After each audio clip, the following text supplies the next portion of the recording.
Muy buenas tardes, amigos, miembros de Marco.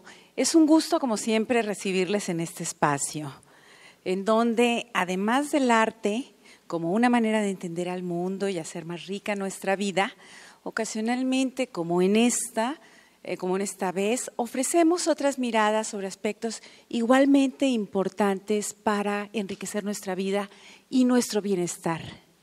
¿Y qué hay más importante en la vida que la salud? Yo creo que conforme vamos teniendo más años nos vamos dando cuenta de la importancia de la salud. La salud, un concepto que desde la antigüedad era un concepto integral, que luego fue confinándose nada más al aspecto físico y a la ausencia de enfermedad, pero hoy resurge una visión holística que integra nuestro ser físico, mental, emocional y espiritual, y también nuestra herencia e historia personal en los planos ya mencionados. Citaba a André Dubos, un microbiólogo famoso, ambientalista y humanista. Él decía, la salud es principalmente una medida de la capacidad de cada persona de hacer o convertirse en lo que quiere ser. Y creo que muy en ese concepto va la charla que hoy nos dirigirá Alfredo García Suárez. El licenciado Alfredo García Suárez, al tiempo que desarrollaba una exitosa carrera en el mundo de los negocios, indagó distintas filosofías y escuelas de pensamiento y de salud en busca precisamente de ese bienestar integral. Hoy es un reconocido terapeuta psicoespiritual que nos compartirá su visión de la salud, integrando los planos físicos, espiritual, emocional y mental, así como nuestra herencia y experiencia personal. Desde muy joven, Alfredo sintió interés en estos temas, que fue indagando, desarrollando, pero como sucede, yo creo que nos ha sucedido a muchos de nosotros y espero que cada vez suceda menos, esta visión no era muy aceptada, ni menos en el entorno familiar, en donde el quehacer profesional está muy dirigido hacia carreras perfectamente estructuradas y titularizadas. Entonces, él obtiene su título de contador y desarrolla una interesante y exitosa carrera trabajando en compañías de prestigio, en transnacionales, en grupos hoteleros principalmente y en financieros en el área precisamente financiera y operativa. Ocupó puestos ejecutivos muy importantes. Desde los 28 años ya era directivo en alguna de las divisiones más importantes de Posadas de México, la cadena más grande, hotelera más grande de Latinoamérica, y a los 37 años era director de promoción bursátil en la casa de bolsa más grande de México. Pero bueno, al tiempo que desarrollaba esta exitosa carrera seguía una búsqueda personal en la que todos estamos, ¿no? Precisamente la del bienestar y la de la felicidad. Entonces, sigue investigando estos temas, distintas filosofías orientales, técnicas médicas, filosofías prehispánicas, psicología gestalt, iniciación de los 7 Budas de la medicina, reiki, aromaterapia, flores de Bach. Muy variado, muy holístico, muy diversa esta búsqueda. Y precisamente Dios, dentro de su sabiduría, va poniendo los elementos necesarios para llevarnos a nuestro propósito original en la vida, y así sucedió con Alfredo, donde después de haber buscado hacia afuera, buscó hacia adentro, y es hoy por hoy, como ya lo dije, uno de los más reconocidos terapeutas psicoespirituales, y tenemos el gusto de que sea hoy quien esté aquí para hablarnos de las barreras que debemos romper para llegar a un estado de salud óptimo a través de un balance de nuestros distintos cuerpos o planos que integran nuestra vida. Quiero agradecerle muchísimo al licenciado Alfredo García que esté aquí con nosotros, e igualmente Irma Núñez, todo lo que hizo para que esta charla fuera posible. No nos queda más que darle la más cordial bienvenida a Alfredo, que con gusto te escuchamos. Un aplauso. Ya está.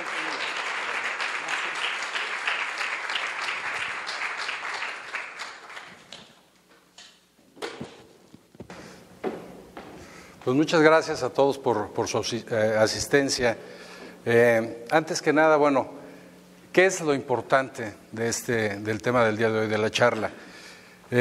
A veces hasta en la presentación, bueno, se mandó el currículum, pero yo creo que una de las primeras cosas que debemos de quitarnos son tanto título, tanto nombre, que realmente yo creo que es lo de menos. Cuando nosotros estamos buscando nuestro crecimiento, cuando estamos buscando ese camino de quién somos, a dónde vamos, de dónde venimos, yo creo que todo lo demás son así medio adornos.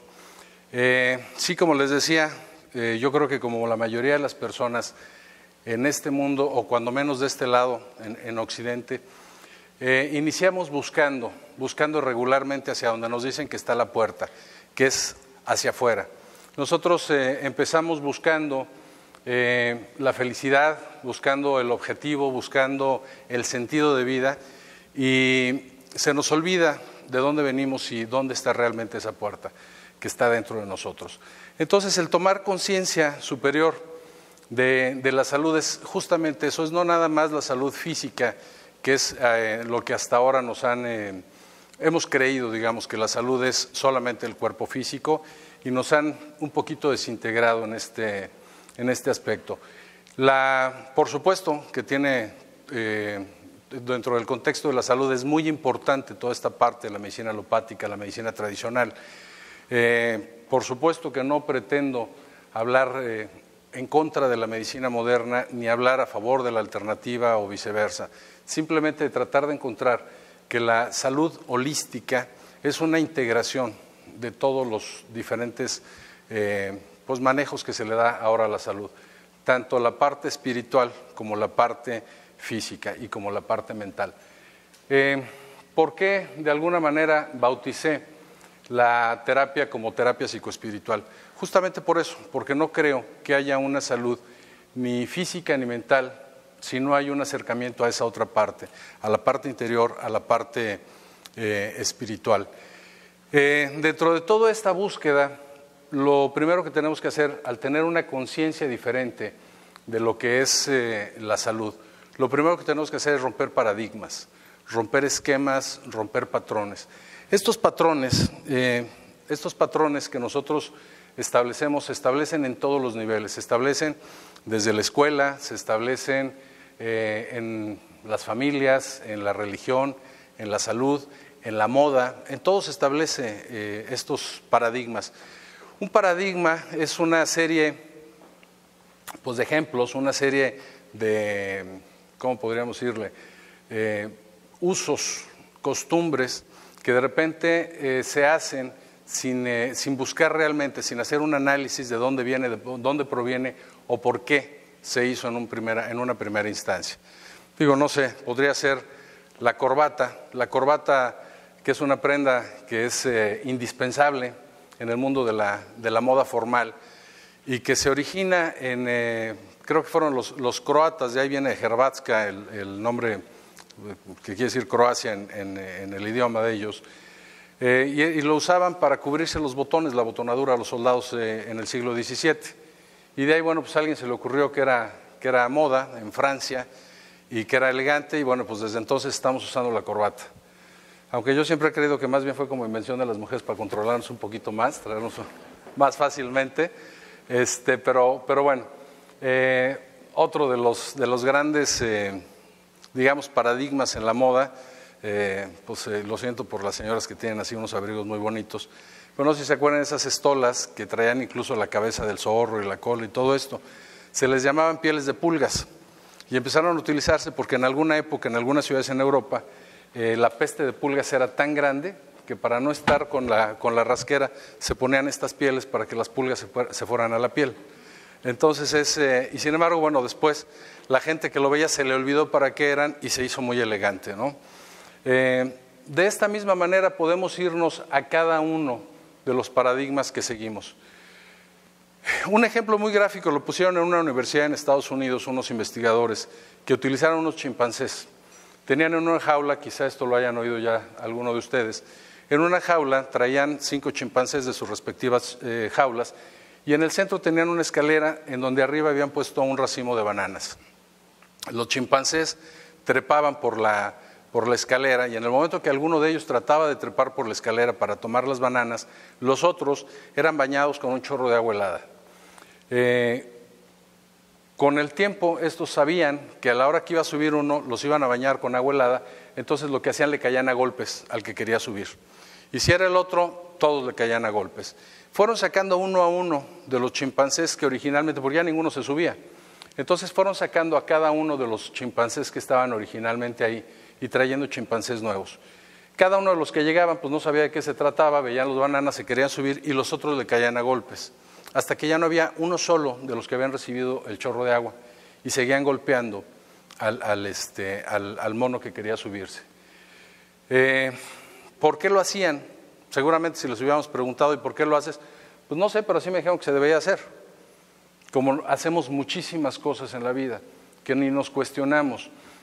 Nombres, pertenecemos a clubs diferentes, llámele en el contexto que quieran, y a veces no sabemos ni siquiera lo que significa su nombre.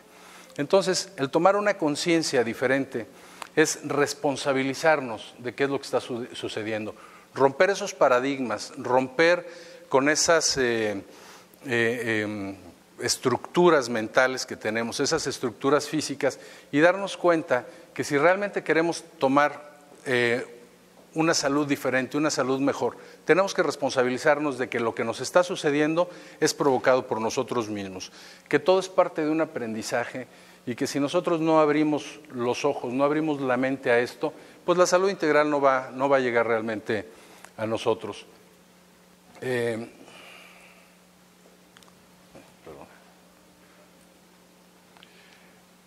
Todo esto parece ser cuestión de la nueva era.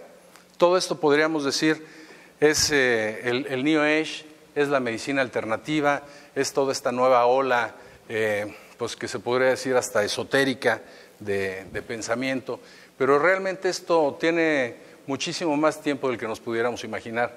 A través de los siglos o milenios de años, en la India se hablaba, por ejemplo, del yoga, a través del yoga, que yoga viene del sánscrito, que significa unión de personalidad y espiritualidad, reunión de ser holístico. Hablaban del despertar de la serpiente Kundalini, en donde, bueno, a través de una alineación de chakras, cada uno de los chakras eran biogeneradores que representaban diferentes partes de nuestra esencia emocional, mental y física. En diferentes culturas, en los griegos, uno de los símbolos que más vemos como representación de la medicina era el caducio que empezó a utilizar Hipócrates, el padre de la medicina moderna. Sin embargo, él decía en aquel tiempo ya que el 50% de la sanación de un paciente estaba en escucharlo. Y sin embargo, bueno, pues la medicina moderna, a través de toda esta pues velocidad con la que vivimos, difícilmente escuchan al paciente qué es lo que tiene. Si acaso escuchan cuáles son los síntomas, cuáles son los padecimientos, y todo lo demás son separarlo, y bueno, esto vete con el gastroenterólogo y el otro te tienes que ir con el neurólogo, y entonces van dividiendo al cuerpo, van sacando toda esta, podríamos decir como reses, irnos cortando en pedacitos.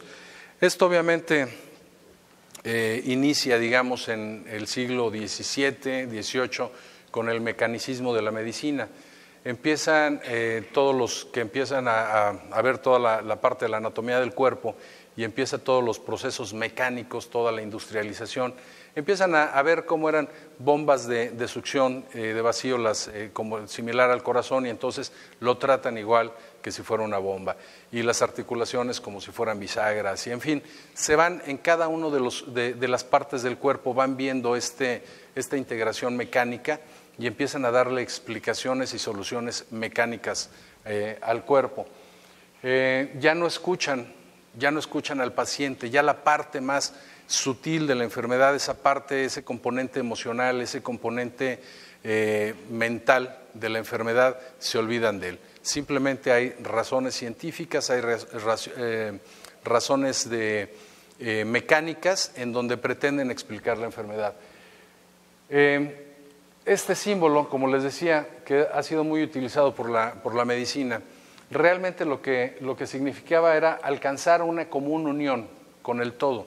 Siempre la representación de Dios ha sido, en las diferentes religiones, ha sido el círculo y el círculo blanco. En la religión católica, que es una pues, de las la más conocida, la más fuerte en México, se utiliza la común unión con Dios a través de la representación de la hostia. Entonces, este sacramento no solamente se utilizaba en la religión católica, era mucho más antiguo. Y lo que hablaban era que el equilibrio de ambas partes, positivo, negativo, femenino, masculino, como lo quieran llamar, a través de un bálculo neutro, solamente se alcanzaba la salud integral cuando nosotros equilibrábamos cada uno de nuestros chakras y alcanzábamos la totalidad a través de las alas del espíritu. Uno de los símbolos sagrados que seguramente todos traen alguno en su bolsa, en la cartera, es este que utilizaron hace muchos años en México los habitantes de la antigua Mesoamérica, el águila devorando a la serpiente. Aunque siempre se pensó que se referían a un hecho real, en donde iban a encontrarse a esta águila comiéndose a la serpiente, los que conocen un poquito la geografía de México y de dónde venían estas tribus, se darán cuenta que en todo el camino cruzan por varios desiertos, y en los desiertos de México lo más común es encontrar nopaleras. Y bueno, pues no sé si se acuerdan ustedes de la carretera antigua que iba de Monterrey a México, pasando por San Luis Potosí, pues era bien común ver las águilas, aguilillas, halcones comiéndose serpientes, y pusiera sobre nopales, pues era lo más común. No creo que hayan hecho un peregrinar tan grande para poder encontrar un águila comiéndose una serpiente. En realidad, toda esta simbología que se ha utilizado en todas las religiones, en todas las culturas, lo que significaba era, en esta tierra yerma, en este planeta infierno, o inferno, como se diría en sánscrito, que quiere decir un planeta inferior, considerado así, lo más representativo de esta tierra seca es el nopal, en México, cuando menos. Y sobre esta tierra, este pueblo sería grande, la gente crecería y alcanzaría esa salud holística, esa salud integral, esa cercanía a Dios, cuando el espíritu, el águila, lograra dominar a las emociones, a las pasiones, a ese cuerpo material, eso que nos tiene atados a la tierra, eso que no nos permite realmente levantar la cabeza. Los chinos tenían un símbolo en Oriente muy similar, que es el del yin-yang. Como estos hay muchos otros símbolos. Los toltecas, anteriores a los aztecas, utilizaban este grado búdico, podríamos decir, este grado sacerdotal, cuando alcanzaba la iluminación, a través de alcanzar el Quetzalcóatl. El Quetzalcóatl era la serpiente emplumada, o emplumar a la serpiente, a este ser material que somos nosotros, y que cuando nosotros logramos emplumar a esta serpiente, la serpiente voltea hacia arriba, voltea hacia Dios, voltea hacia el origen, hacia donde venimos y a donde vamos. O el Cuculcán, o el cóndor devorando a una serpiente en el área de Perú, de los incas, o el dragón, que no es también más que otro ser reptante que logra alarse. En fin, cada una de las religiones, cada una de las culturas antiguas hablaban de cuestiones similares. Entonces, como ven, esto no es nuevo ni es privativo de esta era nueva. ¿Qué es la salud? Hay muchísimas, definiciones de lo que es la salud. La mayoría de ellas se van hacia esa parte, como les decía, mecánica del cuerpo, hacia lo que es el cuerpo físico, olvidándose un poquito lo demás. Fue hasta que Edward Bach, el creador de las flores de Bach, un discípulo del doctor Hahnemann, el doctor Hahnemann es el que desarrolla toda esta ciencia de la homeopatía, que dice que las enfermedades no son sino un conflicto entre la personalidad y el alma. Cuando nosotros nos separamos, entonces nosotros empezamos a tener problemas, nuestro cuerpo empieza a mostrarnos que el camino que estamos llevando no es el camino adecuado, que no es el camino que deberíamos de seguir para nuestro crecimiento interior. Él establece en este enunciado lo que podríamos decir es el verdadero concepto de religión. Religión, sin tocar a las instituciones, sin tocar a esta parte de iglesia, en religión viene del latín religare, y religare quiere decir volver a unir. ¿Qué es lo que tenemos que volver a unir? Lo mismo que sea en el yoga, es la personalidad y la espiritualidad, llevarla a ese punto. A través de una creencia, a través de profesar la fe en alguna institución, en alguna iglesia, correcto, pero hay que lograrlo. ¿Qué es lo que sucede? Que en la mayoría de los casos no lo estamos haciendo porque caemos en paradigmas. Nuevamente, esos paradigmas en donde nosotros vamos a algún lugar a profesar nuestra fe y de repente siéntate, párate, híncate, y dice, oye, ¿pero por qué? Así se hace desde siempre, pero ¿hay alguna razón?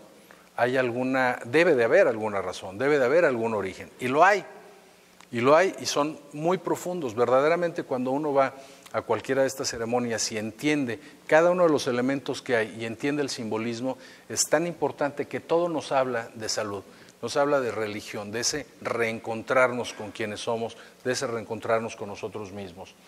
En el chamanismo también se hablaba de algo similar. Ellos un poquito le daban esta deidad a la naturaleza.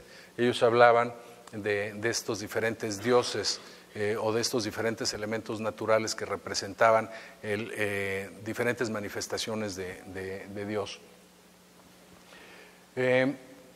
Bueno, pues aquí hay algunos otros conceptos, y lo que les decía yo de la religión o el yoga es esto, es llevar a un punto de encuentro.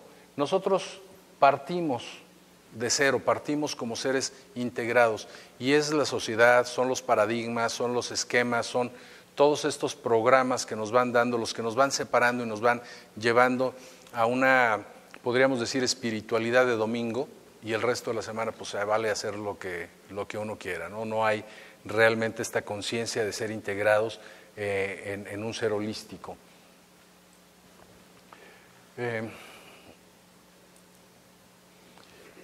Dentro del budismo hablaban de algo similar. En el budismo es lo que ellos presentaban como el camino a la iluminación. Hablaban de 4 principios básicamente. Esto está un poquito occidentalizado para entenderse mejor estos 4 principios. Básicamente lo que dicen, la vida es sufrimiento. Pues yo creo que más o menos todos estamos un poquito de acuerdo en que esto es más o menos así. Después decían que el sufrimiento es causado por el deseo. La ausencia de deseo lleva a la iluminación y hay un camino para lograrlo. Entonces, básicamente esto lo podemos aplicar a cualquier religión, a cualquier creencia, a cualquier doctrina que busque realmente el integrar al ser, a su espíritu desde su entorno. Aquí un poquito esto que es el deseo o el apego a la vida, como dice aquí en este ejemplo, no es el no desear tener cosas, no desear la abundancia o no desear vivir bien. Este no es el deseo, es ese deseo insano de decir, es que si no compro un carro nuevo este año me muero, y si no me voy de vacaciones a Europa, pues se van a burlar de mí, y mis hijos pues me van a dejar de hablar por 2 meses, ¿no? Este tipo de deseos es lo que realmente nos esclaviza. Es como el que está en prisión, y como en el caso de Gandhi, cuando Gandhi estaba preso, de hecho lo tenían en una casa, ni siquiera era una prisión, porque tenían miedo de que alborotara a todos los demás presos. Y un periodista que llega a entrevistarlo le dice, señor, ¿y cómo se siente de estar encerrado, de estar preso en este lugar? Y dice, ¿y quién le dijo que yo estoy preso? Dice, oiga, pues ¿cómo que está preso? Pues no lo dejan salir, no se puede mover. Dice, bueno, dice, tienen mi cuerpo lo tienen aquí limitado, dice, pero nunca he sido tan libre como ahora. Dice, tengo tiempo de hacer todo, de viajar, mi mente va, medito, leo. Dice, jamás me había sentido tan libre como estando aquí. Entonces, ¿qué es la libertad? Volvemos a lo mismo, es un concepto interior. No es, si él hubiera deseado estar afuera, hubiera deseado estar bañándose en el Ganges, seguramente estaría sufriendo. Pero si su deseo estaba disfrutar lo que tenía, seguramente se la pasó muy bien. ¿Qué es, dentro de toda esta parte de integrar nuestra mente, nuestro espíritu y nuestro cuerpo, es muy importante darnos cuenta cómo funciona nuestro cerebro, qué son las ondas que mueven nuestros pensamientos. Mucho se ha hablado de la meditación, de la oración, de toda esta parte de introspección dentro de nosotros, dentro de nuestra mente, pero poco se ha entendido. Mucha gente no le ve una sustentación científica, y entonces al no verle una sustentación científica no se le da validez. Afortunadamente ahora, gracias a la física cuántica y gracias a muchas máquinas nuevas, a una tecnología que se está desarrollando en este campo, podemos ya tener mediciones. Dentro de nuestras ondas cerebrales, nosotros normalmente nos movemos en una longitud de onda que se conoce como beta. En este estado de alerta, en este estado de estar consciente entre comillas, nosotros llegamos a tener hasta 30 ciclos, en algunos casos cuando estamos estresados y cuando estamos asustados y todo esto llegamos a 40 ciclos por segundo. ¿Qué sucede cuando yo estoy asustado, cuando estoy sumamente estresado? Simplemente no puedo pensar. O sea, mis pensamientos están más en el cerebro reptiliano, en donde la adrenalina me está preparando para atacar o para huir, pero no me está permitiendo pensar, simplemente reacciono. Entonces no es el mejor momento, digamos, para tomar decisiones. Las ondas viajan tan rápido, se mueven tan rápido dentro de nuestro cerebro, que en el tiempo que podríamos decir caben los pensamientos, pues no caben mucho. Cuando nosotros entramos en una longitud de onda alfa, se llegan a bajar hasta 8 a 13, 14 ciclos por segundo. Cuando nosotros estamos en este estado, nosotros somos mucho más conscientes de lo que está sucediendo. Cuando entramos nosotros en meditación o estados de autohipnosis, nosotros podemos ver hacia adentro, sentir, pensar de una manera diferente. Nosotros regularmente cuando estamos en sueños ligeros, a lo mejor se están echando una siestecita y después de la siesta se levantan y dicen, ya me quedé dormido mucho tiempo, seguramente soñé toda una película, se me ha de haber ido una hora, y cuando ven el reloj son 5 minutos los que pasaron apenas. Realmente es porque está nuestro cerebro en una longitud de onda muy diferente. Tenemos muchísimos más pensamientos y mucho más claros. Esto es lo que podríamos hablar de un estado de meditación o de hipnosis ligera. Durante el día y la noche tenemos estos ciclos en donde, digamos, en la noche está descansando el cuerpo, luego viene el REM, el Rapid Eye Movement, que le llaman, este movimiento de ojos que nos permite ver que una persona está soñando, que está teniendo un sueño activo, y luego otra vez un estado de reposo. Son los ciclos circadianos y ultradianos, porque también en el día existe este tipo de ciclos. ¿Cuántas veces ustedes han ido a lo mejor manejando y cuando menos se acuerdan están en un lugar a donde no querían ir? A lo mejor están en su casa cuando estaban pensando ir al supermercado después de salir del trabajo. O llegan a su casa y dicen, bueno, ¿a qué hora crucé la avenida? Crucé los semáforos, qué miedo, ¿no? O sea, ni cuenta me di cómo llegué a mi casa. O que en ocasiones están leyendo un libro, muchas veces hasta en voz alta, y de pronto no se dan cuenta, no se recuerdan qué fue los últimos 2 párrafos, qué fue lo que leyeron en esos 2 párrafos. Y tienen uno que regresarse a retomar la lectura para volver a leer. Dicen, oye, pero si estabas leyendo en voz alta, o sea, ¿cómo es posible que no sepas qué es lo que estabas leyendo? O que le están hablando a alguna de ustedes y dice, mamá, mamá, mamá. Dice, ¿qué pasó? Dice, tengo 2 minutos gritándote y tú no me haces caso. Regularmente están en este estado, en donde el cuerpo está en automático y su mente más profunda está en este pensamiento más sutil, en este pensamiento en donde viaja, en donde analiza mejor y en donde siente mejor. Por supuesto que al ser seres bastante más complejos que esto, tenemos esta parte que muy en automático maneja digestión y respiración y circulación y todo esto, que si nosotros realmente nos enfocáramos y nos perdiéramos en un pensamiento y se nos olvidara respirar, pues seguramente todos estaríamos muertos ya, ¿no? Porque nuestra capacidad consciente no da para allá. Dicen que en el estado consciente utilizamos menos de un 10% de nuestro cerebro.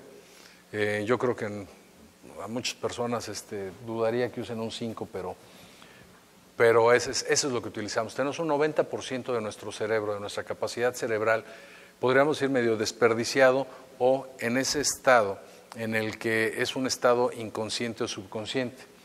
Cuando nosotros entramos en el nivel teta, algunos le llaman, algunas líneas de ideas le llaman gamma, nosotros estamos en una intensidad de pensamientos, en una profundidad de pensamientos tan grande que en unos 5 minutos de meditación nosotros podemos resolver algún problema. Muchos de las grandes mentes de nuestro tiempo, de la era moderna, como Einstein, decían, cuando tengo un problema me tomo una siesta, Cuando quiero resolver un problema verdaderamente grave, me tomo una siesta. Él decía también que era más difícil, era más fácil desintegrar un átomo que un preconcepto, un paradigma. Entonces, cuando nosotros estamos en estos niveles, nosotros tenemos un entendimiento totalmente diferente. Es una meditación profunda, estamos en un estado entre despierto y dormido, y es lo que en algunas ocasiones le llaman estados chamánicos. Esta gente, no sé si han visto ustedes a los derviches, estos que giran y giran y giran, estos que practican el sufismo, o esta gente en Brasil que empiezan a bailar y de repente entran en estados de trance. Estos lo que están haciendo, o incluso los concheros en México, que pueden estar por horas, en ocasiones por días, bailando y entran en un estado como hipnótico, en donde lo que ellos hacen es, digamos, entrar en un estado de conciencia acrecentado para poder entender qué es lo que está sucediendo dentro de ellos y fuera de ellos.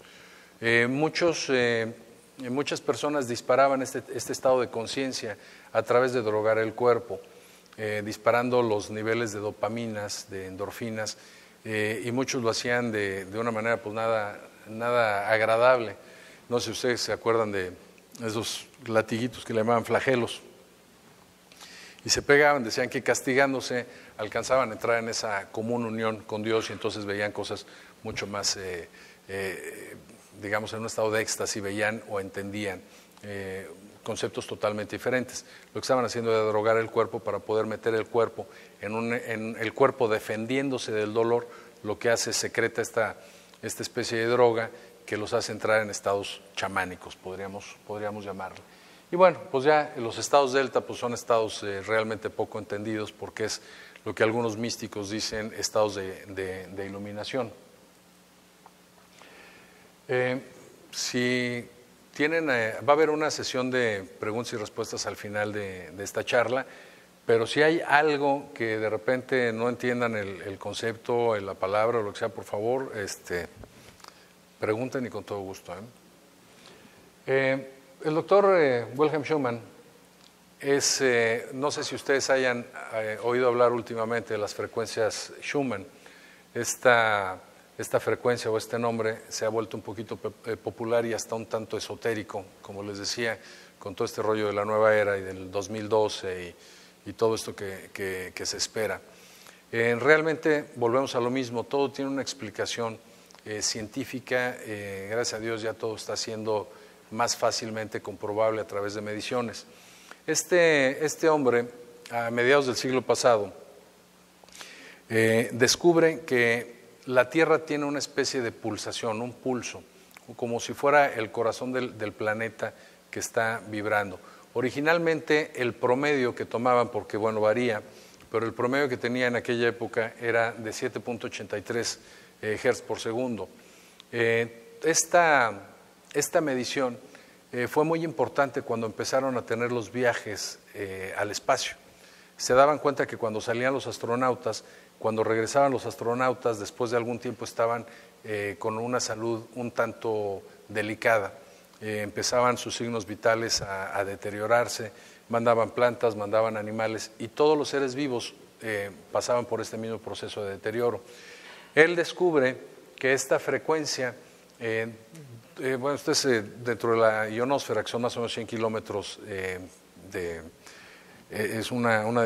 está dentro de los 100 kilómetros fuera de la Tierra, donde se encuentra también la biosfera. Todos los seres vivos viven dentro de este campo, dentro de esta frecuencia. La frecuencia, cuando él inventa este aparato en donde crea esta frecuencia, esta pulsación artificialmente en las naves, los astronautas empiezan a no perder esta salud, a poder estar mucho más tiempo dentro de las naves, en el espacio. Y obviamente pues esto les daba muchísimo más oportunidad de hacer experimentaciones y de pues hacer planes a futuro para todo este colonización del espacio. Entonces era muy importante. Sin embargo, empiezan a ver que con el paso del tiempo esta frecuencia empieza a cambiar, empieza a acelerarse, y ahora ya está entre 11 y 13 ciclos por segundo. En teoría todos deberíamos de estar muy enfermos. En teoría, este cambio de frecuencia debería estar afectándonos de una manera que no lo está haciendo. Aunque bueno, eso es lo que aparentemente sucede, lo que algunos científicos dicen, bueno, seguimos vivos, seguimos aquí. Sin embargo, sí está habiendo cambios.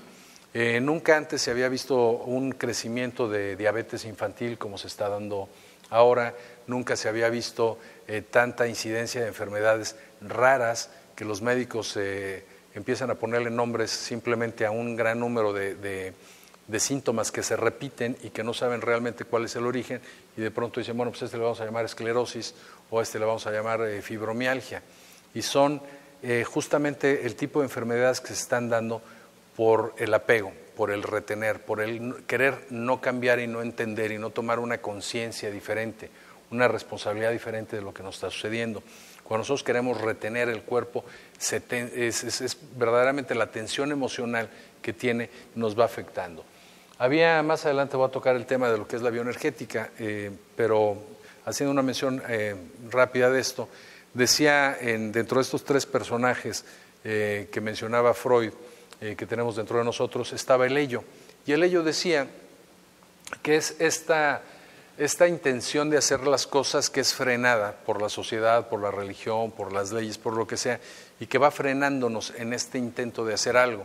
Entonces él decía que cuando nosotros queremos, no sé, golpear al maestro, pues yo puedo cerrar los puños, puedo tener la intención y cerrarlo y apretar los puños, pero no lo hago. Y esto va tensionando mi cuerpo y cada vez es más y más y más hasta que de pronto mi postura cambia totalmente.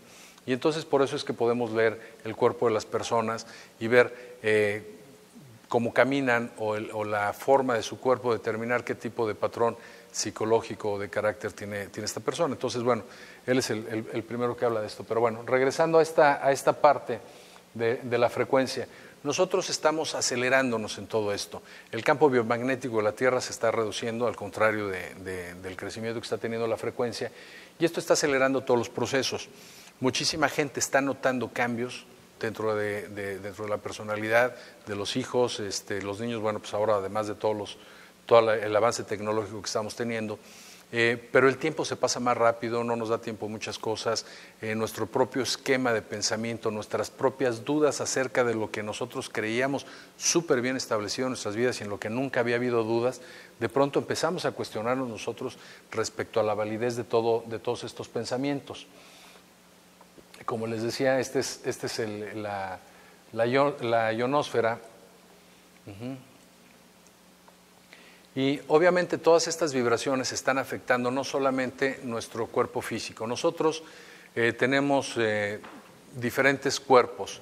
Estos cuerpos, desde el punto de vista científico, nosotros somos hechos de energía, nosotros nos movemos por energía. Nosotros no somos un cuerpo, tenemos un cuerpo y este cuerpo es nuestro vehículo.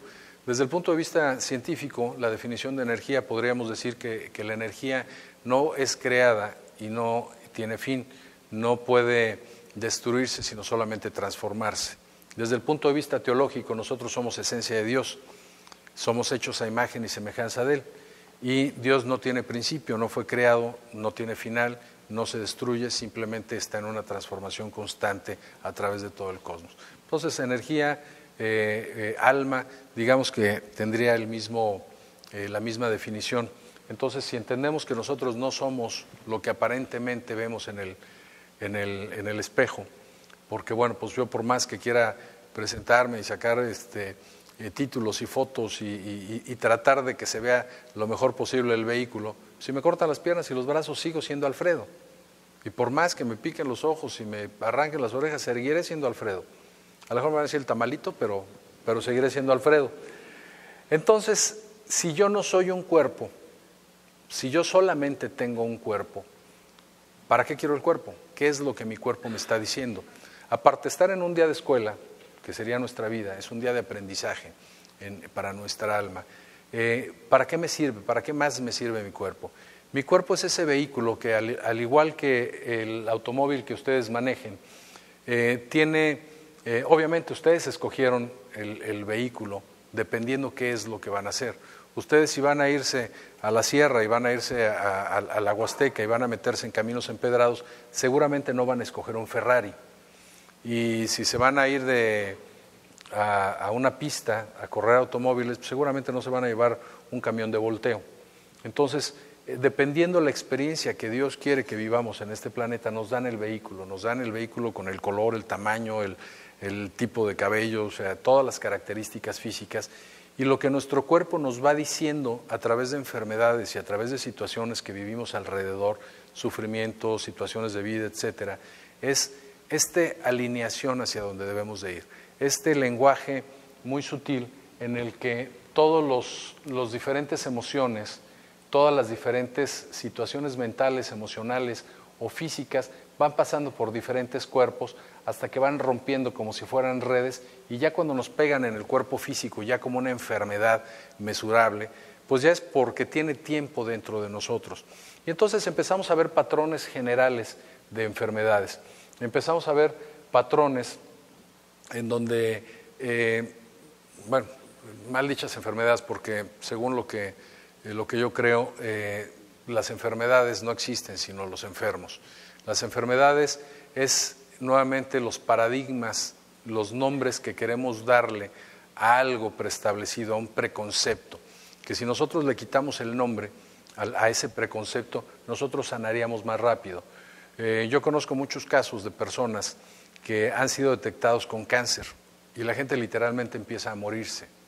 Y de repente dicen, oye, no, es que nos equivocamos, o no era lo que pensábamos, no era tan malo, pero el deterioro físico, mental, emocional de la persona es impresionante. Muchos médicos dicen, hombre, tengo una puntería que no sé, le dije 2 años vas a vivir, y a los 2 años justo se murió. No se murió, lo mataste. ¿Sí? Porque la mente es tan poderosa que si yo tengo permiso por una autoridad de vivir solamente 2 años, pues le voy a tratar de hacer caso, porque soy un niño obediente, porque dentro de todas las reglas que me han dado, yo siempre he tratado de seguirlas al pie de la letra. Entonces, estos esquemas, estos paradigmas, son los que realmente tenemos que romper los nombres y entender que si a mí me dicen diabetes, lo que yo tengo que interpretar es depresión, amargura, llanto, tristeza, que mi cuerpo me está diciendo estás guardando algo equivocado. Entonces, ¿qué es lo que tengo que hacer? ¿Correr a buscar insulina o una dieta especial o buscar al mejor médico alrededor del mundo para que me cure? Pues evidentemente no. Yo tampoco les estoy diciendo que no lo hagan. O sea, sí hay dentro de esta, como les decía, medicina integrativa. Por supuesto, llega alguien y me dice, oye, Alfredo, me acabo de romper una pierna y quiero ver por qué me la rompí, por qué me estoy saboteando y cómo la hago para arreglarlo más pronto. Pues sí, por supuesto, nada más que primero te vas al hospital, te sacas rayos X, que te acomoden la pierna, que te pongan tu yeso, y después vienes a ver qué podemos hacer. O sea, es integrativo. Entonces ya cuando la gente llega, entran en estos estados de conciencia del cuerpo, de por qué fue la pierna izquierda y no la pierna derecha, si está relacionada con mi mamá o con mi papá, por qué me la rompí a la altura de la adolescencia y no a la altura de la infancia, qué es lo que estoy viviendo en este momento de mi vida que me está recordando todo esto. Y si es el cáncer, qué rencores, qué resentimientos, qué enojos. Al final de cuentas, uno de los enojos más fuertes, uno de los resentimientos más fuertes que existen, se llama culpa. Es mucho más fácil para mí perdonar a alguien que perdonarme a mí mismo. Entonces, cuando nosotros entendemos que también la culpa mata, que también la culpa nos genera enfermedades y tenemos que soltar, cuando empezamos a tomar responsabilidad de lo que me está sucediendo a mí, de lo que yo mismo estoy provocando, y dejo de echarle la culpa al cigarro, a la comida enlatada, a los factores ambientales o a una mala práctica de un médico, porque el tonto, en vez de darme una medicina que tuvo que haberme, me dio otra medicina. Bueno, él está haciendo dentro de esa parte mecánica, dentro de esa otra parte del cuerpo, de la salud física, está haciendo lo mejor que puede, pero el trabajo es mío.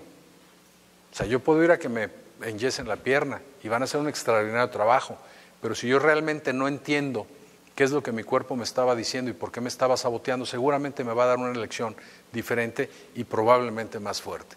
Es como nosotros cuando castigamos a alguno de nuestros hijos. Si a la primera no entiende y lo castigo un día sin salir, pues en la siguiente lo voy a castigar 3 días y en la siguiente a lo mejor lo castigo todo el mes. ¿Por qué? Pues porque no entiende. Entonces, nuestro cuerpo funciona exactamente de la misma manera. De alguna manera, debemos de entender que dentro de toda esta, cosmogonía que nosotros empezamos a entender ligeramente, en todo este aparente caos hay un orden y hay leyes. Entonces, dentro de estas leyes, nosotros si hay una ley que se llama la ley de gravedad, en donde todos los cuerpos son atraídos hacia el centro de la Tierra, y yo me paro y así pongo las manitas atrás y me dejo caer de cabeza, pues seguramente me voy a descalabrar, me voy a desnucar o algo me va a pasar. Entonces yo diría que la ley es mala. Pero si en vez de cargar estas velas y cargarlas en las escaleras, simplemente las arrojo y para que caigan solitas, la ley es buena porque me está evitando el trabajo. O sea, simplemente ni es buena ni es mala, es una ley. Y si yo rompo, si yo transgredo esas leyes, si las uso en mi contra en vez de a mi favor, pues evidentemente no es culpa de nadie, sino del que está usándolas. Entonces, si dejamos de echar la culpa a los demás, a los médicos por una mala práctica, al que está empacando la comida por hacerlo mal, o a la infección, o al swine flu, o al como le quieran llamar, entonces empezamos a tomar esta responsabilidad de quiénes somos y a qué es a lo que venimos. ¿Qué quiere decir psicosomático? Psicosomático básicamente es pasar algo de la psique, de la mente-espíritu, al soma, al cuerpo. Cuando todos estos pensamientos nosotros los traemos y le damos fuerza y lo pasamos al cuerpo, el cuerpo simplemente nos ayuda. El cuerpo, podríamos decir que a través de las enfermedades es nuestra mejor guía, nuestro mejor aliado. Y a través de las enfermedades, en vez de buscarlas o entenderlas como un enemigo a vencer, como se ha tratado de establecer a través de la medicina moderna, es tratar de entenderlo como un aliado a entender. Perdón la redundancia, ¿no? Entonces, la perspectiva holística de la medicina tiene, dentro de este contexto, tiene un componente que es indispensable y es nuestra conciencia. Es escuchar a mi cuerpo, entender qué mi cuerpo me está diciendo, qué las circunstancias alrededor de mí me están diciendo, qué es lo que tengo que hacer para entender y crecer. El doctor Eric Berne, él a principios del siglo pasado, empieza él con una línea psicológica, con una terapia que le llama análisis transaccional. Él decía que básicamente en la vida todo era una operación, una transacción. Él habla de argumentos de vida. Él decía que nosotros vamos generando desde que estamos en vientre materno hasta los 13, 14 años este argumento de vida. El argumento de vida sería algo así como el script de mi película. Quiere decir que yo a los 13, 14 años de vida, yo ya tengo una muy buena idea de si me voy a casar, me voy a divorciar, qué tipo de pareja voy a tener, qué tipo de enfermedades voy a desarrollar, porque todo lo que me ha afectado está creando patrones, está generando paradigmas que me han dictado a través de la religión, a través de la moda, a través de las costumbres, a través de las leyes, y todos estos paradigmas yo me voy a tratar de apegar a ellos y repetirlos. Puedo repetirlos tal cual me los dijeron o puedo rebelarme y hacerlos exactamente de la forma opuesta. Les voy a dar un ejemplo de cómo funcionaría esto en una familia. Imagínense un caso hipotético, esto por supuesto en México no existe, pero imagínense un hombre macho, mujeriego, bebedor, golpeador, que solamente su ley es la que funciona. Evidentemente la mujer no trabaja, porque si trabaja pues él se siente en riesgo de que entonces sí lo mande al diablo, entonces no permite que la mujer trabaje. Tiene 2 hijas, la mayor pues es la consentida, pues es la primera, y la segunda es pues el paño de lágrimas o la consentida de la mamá. El tipo llega, les pega, las regaña, les dice, obviamente a lo mejor le pegó de una manera justificada, ¿no? Porque la mujer le reclamó porque traía lipstick en el cuello, ¿no? O porque llegó borracho y se gastó la quincena en la cantina o en el casino. Y después de esto, toma a la niña y le dice, vente mi amor, te voy a llevar a comprar un heladito. Y déjate explico, lo que yo estoy haciendo es correcto. Y lo hago porque las amo. Porque si no me interesaran, ni las pelaba. Pero precisamente porque las quiero, las tengo que corregir, porque ustedes tienen que ser mujeres de bien. Y tu mamá, bueno, pues tuvo una mala educación, tu abuelo es un baboso, entonces tengo que educarla. Entonces la niña crece con esta ambivalencia, mi papá me quiere y esto lo hace por amor. Y pues sí, a lo mejor tiene razón, a lo mejor mi mamá está equivocada. La otra, obviamente, llora con la mamá y la mamá le dice es que todos los hombres son iguales y ya me lo decía tu abuela y son como los mameyes, ni calados salen buenos, y bueno, todas estas cosas que la señora sabe, ¿no? Que de repente han oído por ahí. Entonces crecen las dos niñas y una de ellas, la mayor, ¿qué creen? Se casa con un hombre igualito al papá, idéntico, quién sabe por qué, pero copia el mismo patrón. Quizá al principio no era tan así, pero pues ya se iba de parranda, ya era medio macho, ya le dijo, desde que nos casemos, como escopeta de rancho, cargada de atrás de la puerta, y bueno, pues empieza a tener hijos, empieza para la parranda, empieza a ser irresponsable, etcétera, etcétera.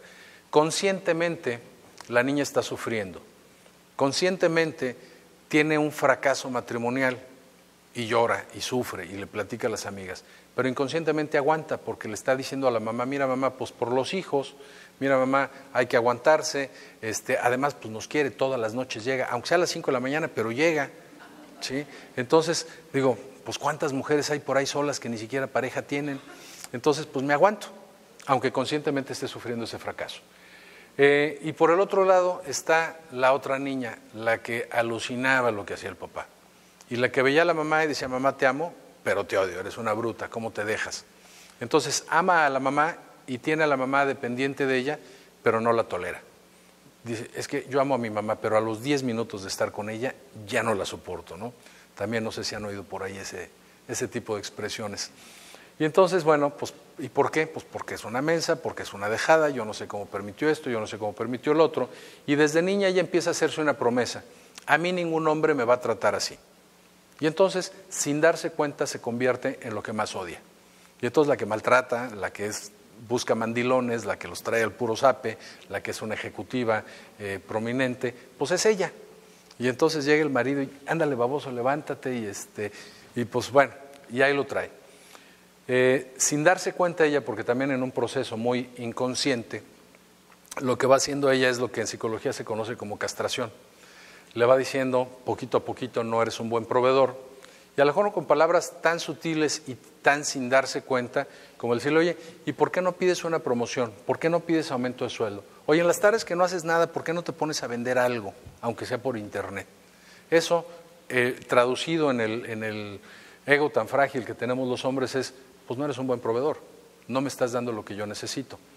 Si además en la noche llega y se quiere poner cariñoso y la otra vez, ¿sabes qué? Tengo sueño y espérate, ya está a un lado y todo, le está diciendo, bueno, si le gustara, pues me diría que sí, entonces seguramente también soy mal amante. Y luego con los niños, y es que tus hijos preguntan por ti, y dónde estás, y no les has comprado zapatos, y esto y el otro y aquello y lo demás allá, entonces también soy un mal padre. Entonces le van cortando poquito a poco hasta que terminan de castrarlo. Cuando el hombre está totalmente deteriorado, cuando está totalmente hecho chiquito, pues no falta por ahí la chacha, la secretaria, alguna persona cercana en su ambiente que convive con él y que de alguna manera lo admira por alguna otra cosa, y entonces lo hace sentir, le regresa la virilidad. Dice, ay ingeniero, qué guapo es, ay qué simpático, ay qué barba, cómo sabe, ay cómo conoce. Y lo va empujando entre la mujer y el otro y lo van acercando. Y entonces, ya castrado de alguna manera, necesita saber que sigue vivo y de repente cae en la tentación. Obviamente, como también él está siguiendo un patrón, va a buscar que lo cachen. Y en el momento que lo cachen, viene el último cachito que le corta a la mujer, la quemada social. Porque además no se la acaba. Ve nomás por quién me fue a cambiar, cómo es posible este inútil, baboso, etcétera, etcétera, y le da una patada y lo manda a la calle. Ella está sufriendo, como les decía, todos los hombres son iguales, y ya bien decía mi mamá, y su mamá le decía a ella. Sin embargo, ella no se da cuenta que ella en este caso fue el verdugo. Bueno, que en realidad no hay ni verdugos ni víctimas, ¿no? Simplemente son personas aprendiendo una lección y cada uno viviendo este argumento de vida, este patrón. Entonces, ella sufre, aparentemente, está sufriendo un fracaso, conscientemente está sufriendo un fracaso.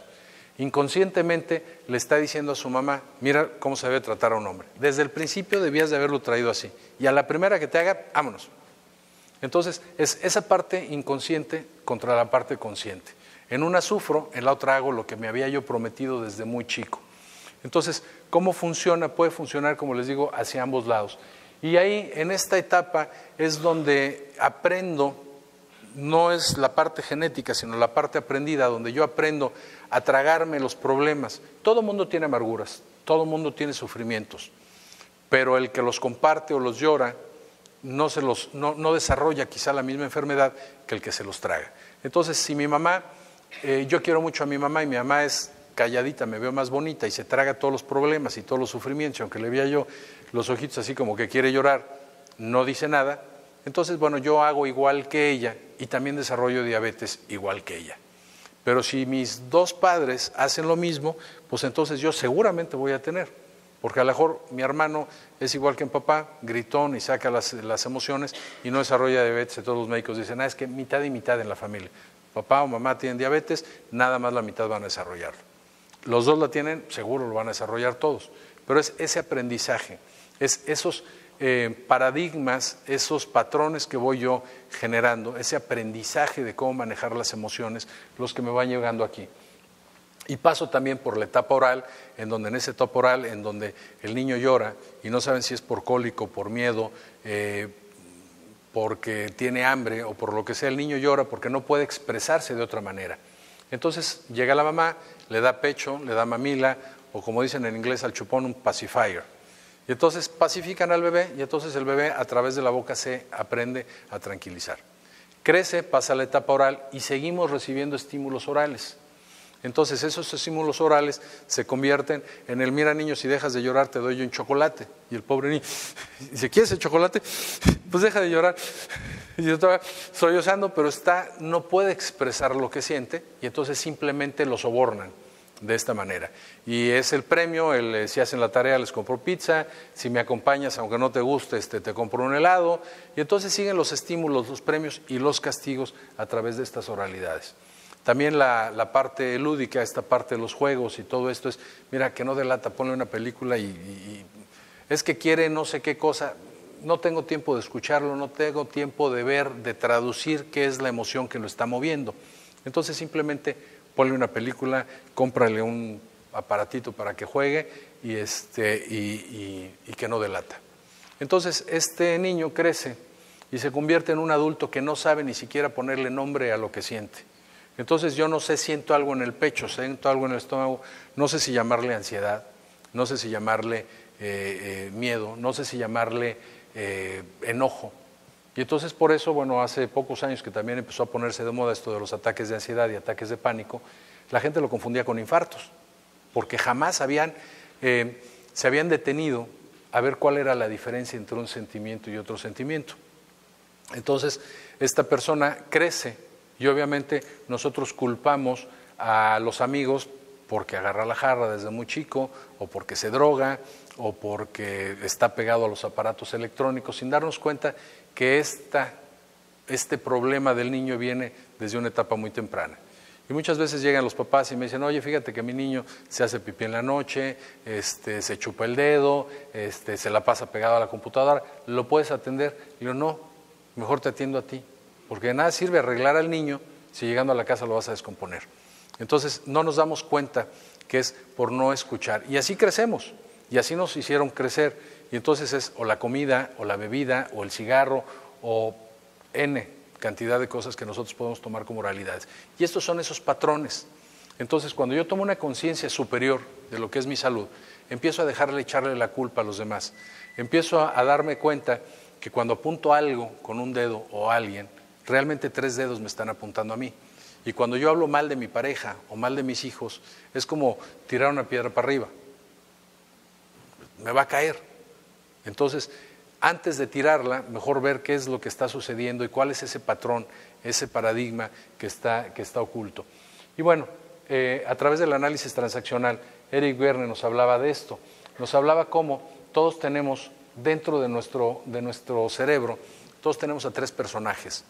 Ese adulto, podríamos decir que es como en el cuento de Pinocho, que es un tratado filosófico precioso que nos retrata tal cual.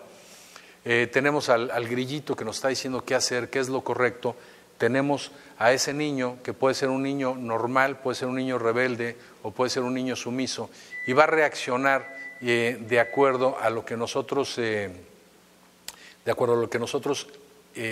como nosotros educamos a ese niño.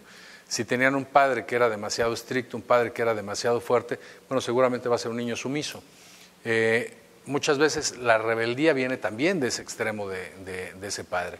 Entonces, tenemos el adulto dentro de nosotros, tenemos al padre, que es el adulto, digamos, que está, bueno, perdón, el adulto es el que está viviendo, el padre es la vocecita esta que nos habla, y el niño es el rebelde. Entonces, muchas veces ustedes pueden decir, yo me prometí que no iba a reaccionar de tal o cual manera ante tales circunstancias, y de pronto llega la situación, me enojo, me estreso y reacciono como yo había dicho que no iba a reaccionar. Realmente no soy yo desde el adulto, sino es el niño el que está reaccionando. ¿Cómo quito enfermedades? ¿Cómo rompo patrones? ¿Cómo restablezco situaciones de vida, de pareja y todo esto? A través de sanar al niño. No podemos realmente perdonar lo que a mí no me hicieron. O sea, es que mis papás se divorciaron cuando yo tenía 8 años, pero yo ya los perdoné, de hecho yo ya me divorcié, yo ya entiendo lo que es no poder vivir con una persona. Entonces los perdono. Sí, pero a mí no me hicieron nada. Realmente el que sigue enojado y sigue pues emberrinchado y viviendo esa soledad es el niño.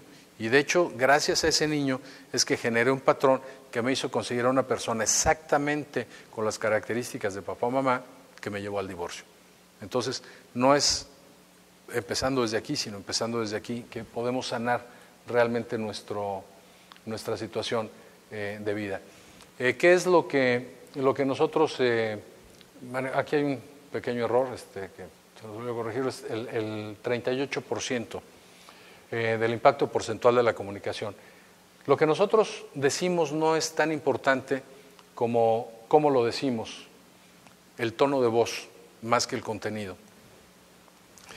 Si hacemos un pequeño experimento, si me ayudan, si ponen sus manos así. Las instrucciones son muy sencillas. Yo voy a contar del 1 al 3. Les voy a pedir que aplaudan y después aplauden. ¿De acuerdo? Muy bien. Entonces, ¿listos? 1, 2, 3, aplaudan. ¿Si eran fáciles las instrucciones? Será 1, 2, 3, aplaudan y después aplauden. ¿Sí? Otra vez. 1, 2, 3, aplaudan.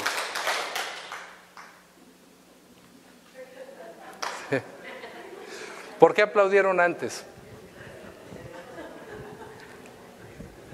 Y lo podemos seguir repitiendo, seguirá habiendo gente que aplaude antes de que yo diga aplaudan. Es muy sencillo. La mayoría quiere seguirme, seguir el ejemplo. No importando lo que yo les haya pedido que hagan. 1, 2, 3, les digo aplaudan y después aplauden. Aplaudo yo antes y aplauden conmigo. Se les olvidó o simplemente su cerebro y su vista no están conectados en ese momento. Yo le puedo decir a mi hijo, no fumes porque el cigarro mata. Y mi hijo va a decir, tienes razón papá, jamás lo voy a hacer. Este pequeño ejemplo es un ejemplo tonto, si quieren, perdón por haberlo hecho, pero nos enseña cómo realmente nosotros vamos más con la vista. Estamos teniendo, la comunicación se está dando a través de la postura corporal y gestos y a través del timbre, del tono de voz, del énfasis que nosotros ponemos. Entonces yo puedo llegar y decirle a mi hijo, Atini Bausa, y entonces el niño pues se va a asustar, porque no me entiende lo que le estoy diciendo, pues se lo estoy diciendo en otro idioma, y pues con el gesto de decir, me quiere pegar, y le estoy diciendo en árabe, dame un beso. Pero sin embargo, pues el niño, antes que escuchar lo que le estoy diciendo, y lo puedo hacer en español, y lo puedo hacer tan rápido, y se lo digo así medio de broma y con ese gesto, y el niño se va a asustar. ¿Por qué? Porque lo que están viendo es esta parte, este porcentaje tan alto que suma un 93% de la comunicación, que no nos damos cuenta qué es lo que estamos haciendo. No nos damos cuenta cómo estamos afectando la comunicación en nuestras familias y cómo esa comunicación nos ha afectado. Entonces, lo que mi padre me decía y lo que mi padre me enseñaba y todos esos buenos consejos que me daban, realmente se fueron a la basura, porque lo que él hacía y toda esa moralidad de la que él me hablaba, cuando yo me entero que tenía un amante, cuando yo me entero que pues era tranza, que cometió algún fraudecillo por ahí, pues obviamente echa a la basura todo lo que yo aprendí. Me pagó la escuela más cara de la ciudad para enseñarme realmente a través de esto que lo demás no importaba. Uno de los médicos, psicólogos posteriores a Freud, de hecho, bueno, pues era el doctor Reich, fue uno de los discípulos de Freud, y uno de los discípulos de Reich era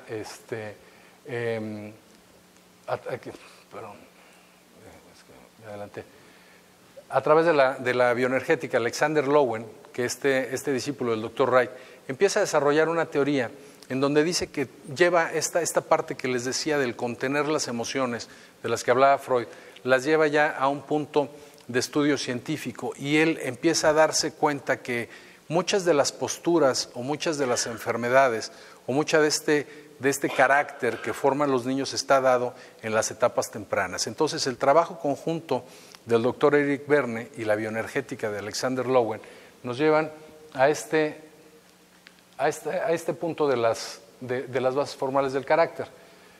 Obviamente por el tiempo no les quiero quitar mucho tiempo, entonces simplemente les voy a hacer alguna de estas, a leer una de estas nada más, digamos un par. Desde vientre materno, desde que nosotros estamos en el vientre materno hasta que tenemos 13, 14 años, formamos, como les decía yo, este argumento de vida. El niño tiene necesidades contra lo que está viviendo en su momento. El niño existe y tiene además esta competencia por las necesidades. Pero digamos que nosotros nos vamos a cuando el niño tiene, de entre 2 y 5 años. El niño tiene cubiertas sus necesidades, pero está buscando ser independiente. Ya es déjame, yo quiero hacerlo solo, yo puedo comer aunque se bata o lo que sea. Él está peleando por esta independencia. Si en ese momento, en vez de nosotros darle lo que el niño necesita, esta protección, felicitación, apoyo, frustración leve, porque si no le damos frustraciones leves, no desarrollan habilidades, creamos inútiles, y además ensayo, es lo que necesita el niño. Si en vez de esto lo que obtiene es una crítica severa, burla o sobreprotección, lo que desarrollamos es una persona oral, es una persona que es dependiente, indeciso, confuso, tiene incapacidad y se enchufa para poder, urge que la gente lo salve. O sea, no sé si han visto en algún lugar, no en México, claro, pero de estos niños que están ahí, y la mamá, ¿qué quieres, mijito?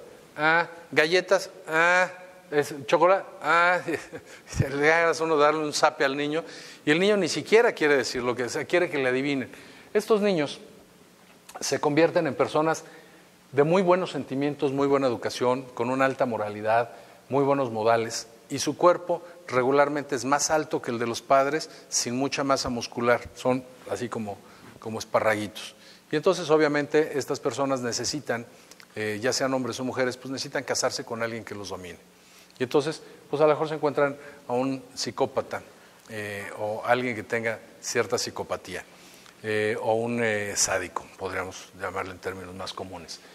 Este sádico se desarrolla en la siguiente etapa, cuando el niño ya tiene su independencia, ya puede hacer sus cosas, pero también pelea un poquito por su intimidad.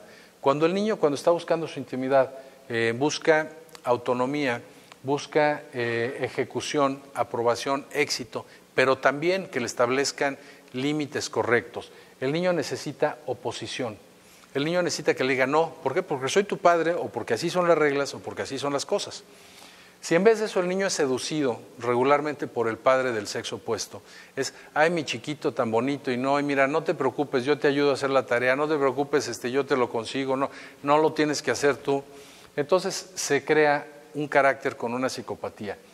Este individuo va a buscar poder, prestigio, trepa, seduce, se apodera, domina. Carecen de moralidad, siempre necesitan para sostenerse personas orales o masoquistas. Se les conocen como genitales porque son muy dados a conquistar. Son el que seduce, conquista, enamora, liga. no aprenden del error, destacan mucho en política, deportes, negocios rápidos. Muchos artistas tienen estas características. Físicamente es gente con espalda muy ancha, cintura angosta, digamos un cuerpo muy marcado en V. Obviamente pues de jóvenes pues a lo mejor están mucho más bien formados, después pueden desarrollar o no desarrollar una barriguita y bueno, son regularmente de piernas delgadas. Entonces esta forma y una jorobita alta cuando ya están así como en el extremo. Entonces todos estos niños que nosotros desarrollamos así después se vuelven pues gente corrupta o que pues son muchos de los nini que no saben qué hacer y le dicen, oye, ¿por qué no entras a trabajar? No, hombre, ganar lo que le costaba a mi papá la colegiatura, pues mejor me quedo en casa, mejor que me siga manteniendo papá. Yo voy a buscar negocios rápidos.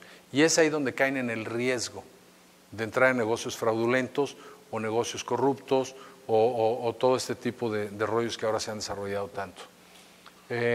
Y bueno, y así nos vamos a ver a los masoquistas, a los rígidos, etc.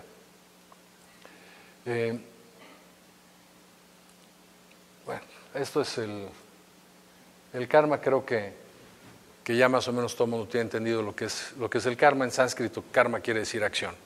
Simplemente es una ley que podríamos traducirlo en términos religiosos, cristianos, como la ley del talión, ojo por ojo, diente por diente.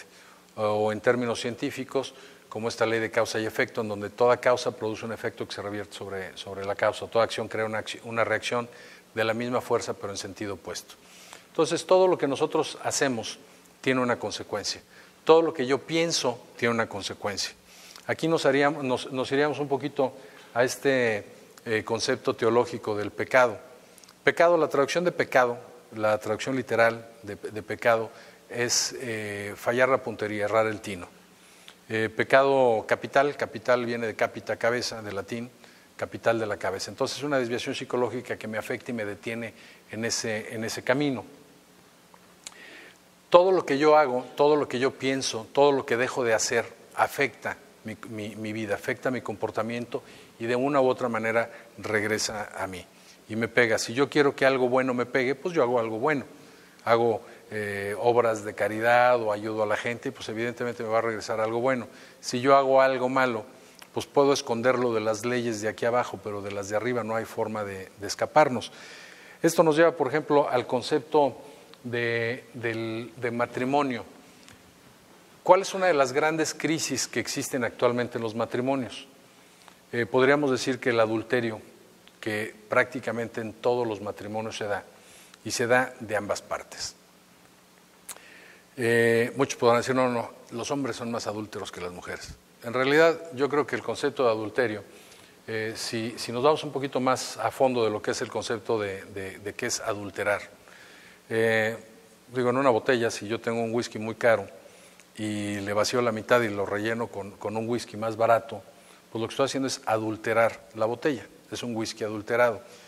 Se le llama adulterado porque estoy cambiando la esencia de ese whisky. ¿Qué sucede en un matrimonio en donde la esencia del matrimonio, desde el punto de vista que ustedes lo quieran ver, esta esencia es pues el amor?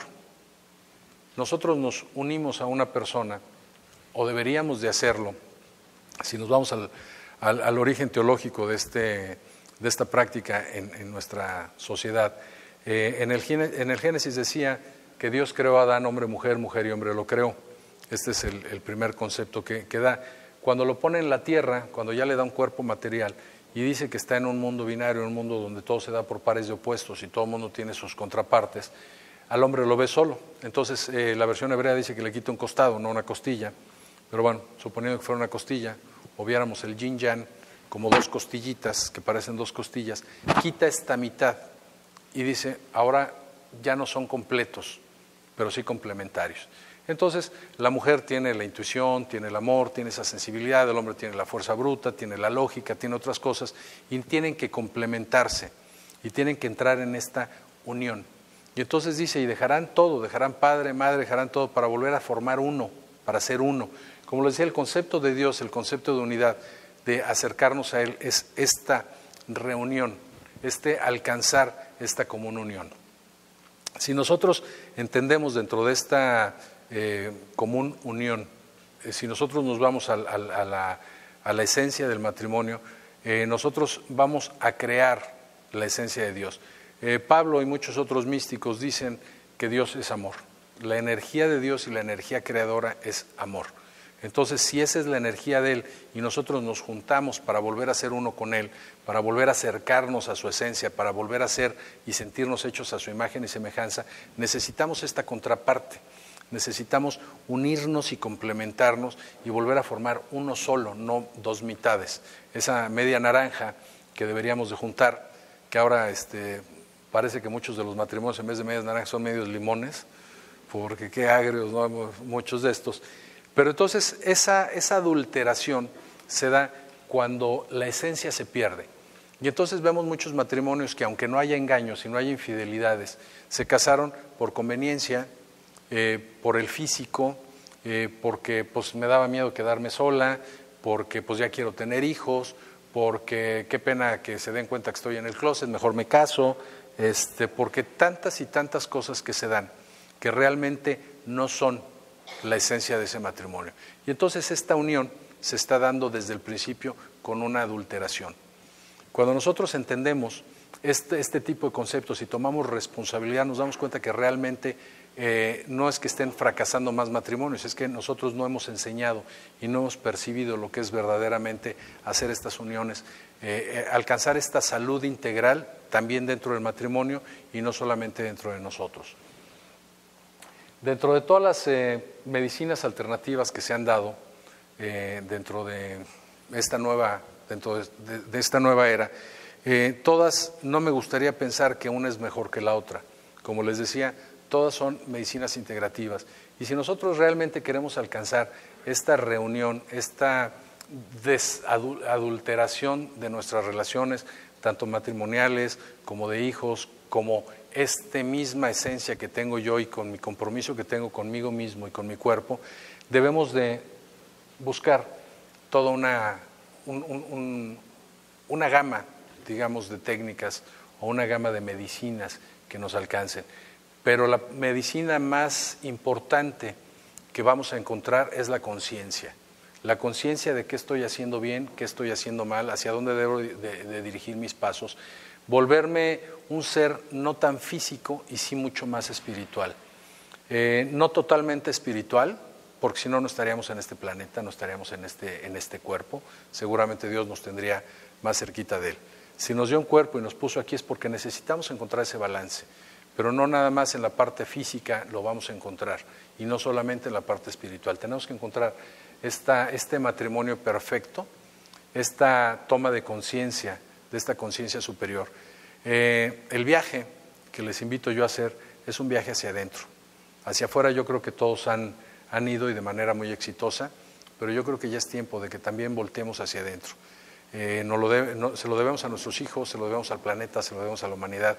Y yo creo que todos ustedes en esa posición de líderes en cada uno de sus campos, líderes de familia, líderes de empresa, líderes de sociedad, yo creo que es bien importante que podamos enseñar con el ejemplo y no con lo que decimos que ese cambio se puede dar y que ese cambio se debe de dar y que debemos de alcanzar esa salud integral, esa salud holística, esa salud, esa conciencia superior de la salud.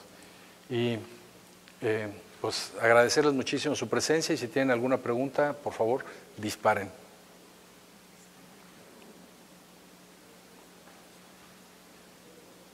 ¿Nadie? Como decía un maestro, una de dos. Sí, porque me preocuparía, como decía un maestro, decía una de dos, o soy muy bueno explicando, sí, y todo el mundo entendió, o nadie entendió nada y por eso no tienen preguntas, ¿no? Hablando con referencia a las vibraciones y que actualmente pues ya se está marcando de que de 7 ya estamos a 11 y que esto está originando probablemente, no sé si usted ya esté asegurado, confirmado, enfermedades como la diabetes en los niños. Pero al mismo tiempo se nos está informando, comunicando que somos nosotros los generadores de nuestras enfermedades. ¿Pudiéramos pensar entonces que a través de la madre se le puede transmitir a los niños esa diabetes infantil? Volvemos aquí al punto de que todo tiene diferentes componentes. Hay niños que nacen con diabetes o nacen con esta, inicio de diabetes, o incluso algunos ya con diabetes. Lo que yo me he encontrado en muchos casos es que desde el vientre materno, muchos de los miedos de la mamá, esos miedos muy intensos de ser primerizas, o de que mi suegra me trata pésimamente mal, o de que tengo miedo de que se me muera el bebé, o de que todas esas angustias se están transmitiéndolas al bebé. Como les decía yo, la diabetes está básicamente relacionada con depresión, con sufrimiento que se traga uno, con esta llanto, podríamos decir llanto acumulado, que no lo he expresado, que no lo he sacado. Entonces, si tú ves que ha sido, no me acuerdo, el otro día veía las cifras, si era el 1000%, alguna cosa así en los últimos 20 años, el crecimiento que ha tenido la diabetes infantil, y tú te das cuenta que en los últimos 20 años, cuando éramos menos jóvenes que ahorita, en la televisión había prácticamente tres épocas del año en donde anunciaban juguetes, que era Navidad, Reyes y Día del Niño, alguna cosa así. El resto del año no había ese bombardeo. Nosotros hacíamos nuestros juguetes, podíamos hacerlos con un palo y ligas y hacíamos rifles y podíamos hacer carritos y hacer las pistas en la calle. No había todo esto que hay ahora, todo esto que es tan caro. O sea, antes lo importante era el juego, no el juguete, y parte del juego era fabricar los juguetes. Actualmente los niños es prácticamente imposible para un papá comprarle todo lo que sale todos los días, porque todos los días es algo nuevo, y la computadora ya salió la nueva, y tiene 3 meses la más nueva, cuando ya salió una que tiene además no sé qué otro programa. Entonces, los niños viven deprimidos. O sea, jamás habían visto tantos niños deprimidos que quieren cosas, que quieren que les compren, que les faciliten. Y bueno, los niños la mayoría de los niños de 10, 12 años tienen teléfonos celulares que tienen más capacidad de memoria y más capacidad de operación que las primeras computadoras que empecé a utilizar yo. Entonces, esto está produciendo este tipo de situaciones. Yo tengo otra pregunta. Sí. ¿Por qué el autismo se ha disparado de una manera tremenda? Porque me estaban comentando que de cada 90 niños en Estados Unidos, uno es autista. Y tiene algo que ver también con alguna cuestión esotérica o alguna cuestión psicoespiritual. El autismo viene básicamente del rechazo del ser. Es el rechazo del ser o del estar. Primero. Segundo, es un porcentaje muy alto, creo que ya es el 70 o el 80% de los niños que en las escuelas están tomando medicamentos como el Ritalin y como estas cosas. Es impresionante, hay una medicina psiquiátrica nueva que también están sacando, que al niño que es un poquito inquieto, inmediatamente lo drogan. Entonces, al psicólogo y a drogarlo. El otro día tuve una paciente que me decía que aquí en una de las escuelas muy prestigiadas, su hija empezó a pensar, ¿sí? Y empezó a decir, oye, a ver, maestra, me está diciendo que Adán y Eva, y nosotros venimos de ahí, y Caín y Abel, y bueno, y Caín mató a Abel, y bueno, y o sea, como de dónde, ¿no? ¿Por dónde venimos? Entonces, bueno, pues después de Caín y Abel tuvieron más hijos, con los nombres que dan en la Biblia, e hijas, porque las mujeres así como que eran medios machos y jamás mencionan el nombre de las niñas. Pero dice, bueno, ¿y de dónde? Y en vez de darle una explicación de para dónde se fue Caín, etcétera, etcétera, la mandan la reportan y le dicen a la mamá que tiene que llevarlo a un psicólogo. Y luego volvió a hacer otra pregunta y volvieron a mandarle un reporte que tenía que ir con un psicólogo, que si no le iban a sacar de la escuela. Entonces me dice, Alfredo, ¿qué hago? O sea, la drogo, le digo que no pregunte, que que en la escuela le estoy pagando una escuela para que aprenda como perico o la está llevando a una escuela para que aprenda a pensar. Entonces, ¿qué sucede? ¿Qué sucede? ¿En qué etapa el autismo se genera en el niño? Cuando el niño está desde vientre materno hasta los 2 años, lo que el niño necesita es aceptación, seguridad, confianza, contacto.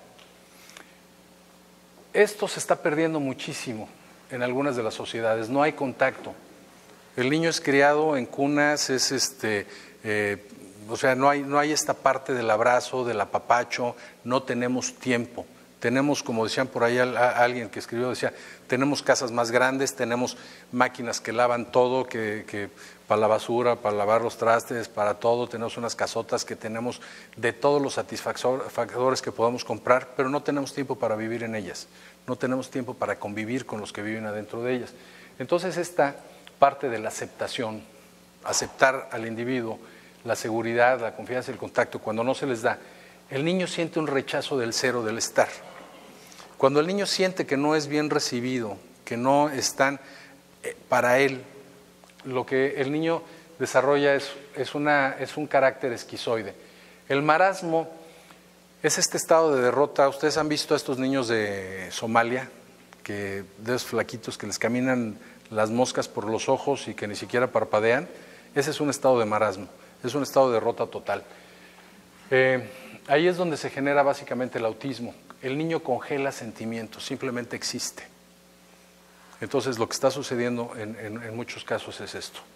Entonces, como decías tú, también el llegar a un lugar, a un planeta o a un sitio en donde es tan pesado, donde ya no quieren.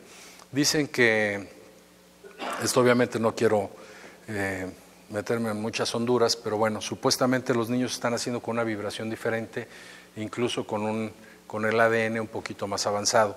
Entonces muchos no entienden en dónde están llegando y simplemente dicen, no quiero hablar, no quiero sentir, no quiero nada, porque pues no me gusta donde estoy. No sé si responde esto todo. ¿Alguna otra pregunta por ahí? Una muy sencilla.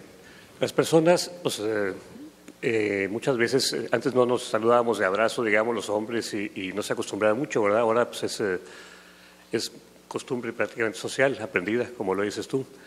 Pero yo sé que muchas personas grandes, muchas personas ancianas que dejan de tener contacto con su familia, pues se van yendo para abajo anímicamente y hasta de salud, porque les falta ese contacto físico, ese abrazo, ese apapacho. ¿Qué tan importante es esto para...? Mira, decía Irene Satir, una psicóloga norteamericana, murió ya hace algunos años.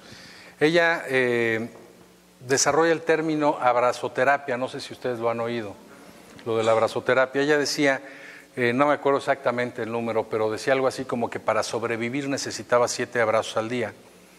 Para estar bien psicológicamente necesitabas 14 o 15, y para realmente avanzar en ese estado de conciencia superior, necesitabas más de 20 abrazos al día. Todo mundo. Entonces, el abrazar, se vale repetir a lo mejor a la misma persona 3 veces en el día, o sea, no pasa nada.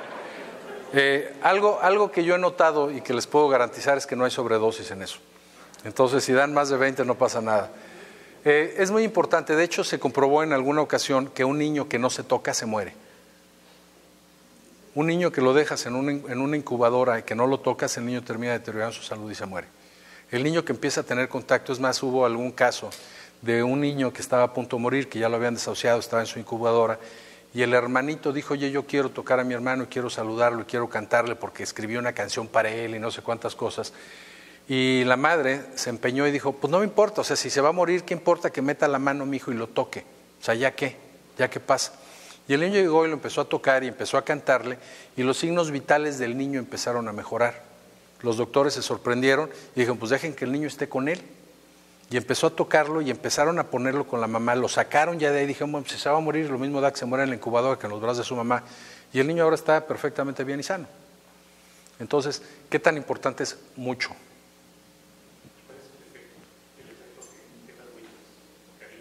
El efecto que transmites a nivel piel, nosotros tenemos muchísimos, en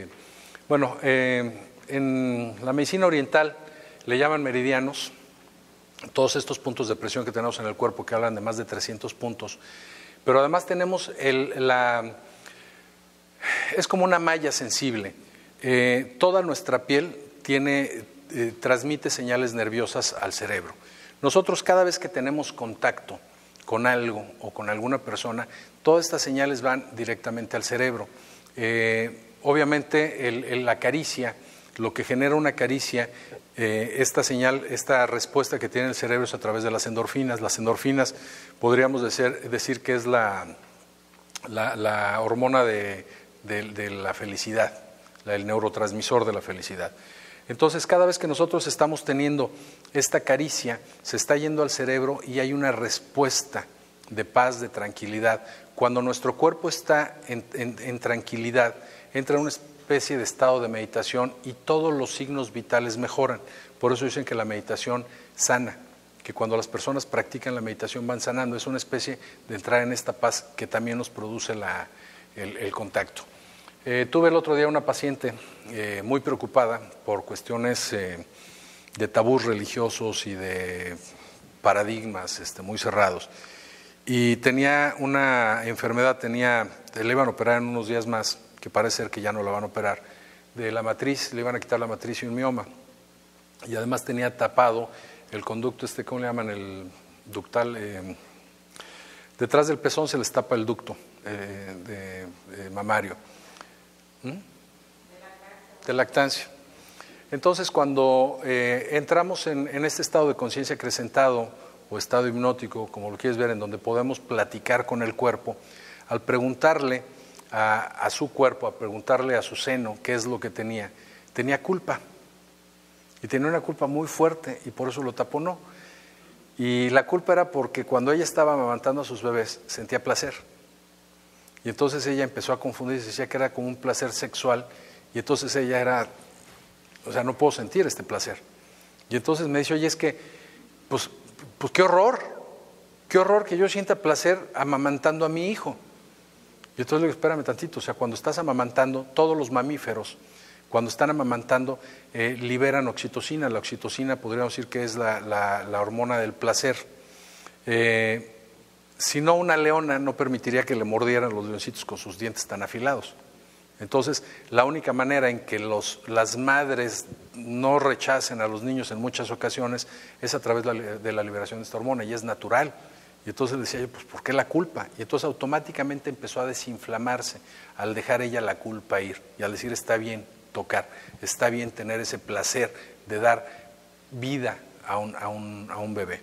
Y lo otro, pues era una culpa porque cuando ella tiene ya 3 bebés, decide operarse para ya no tener más familia.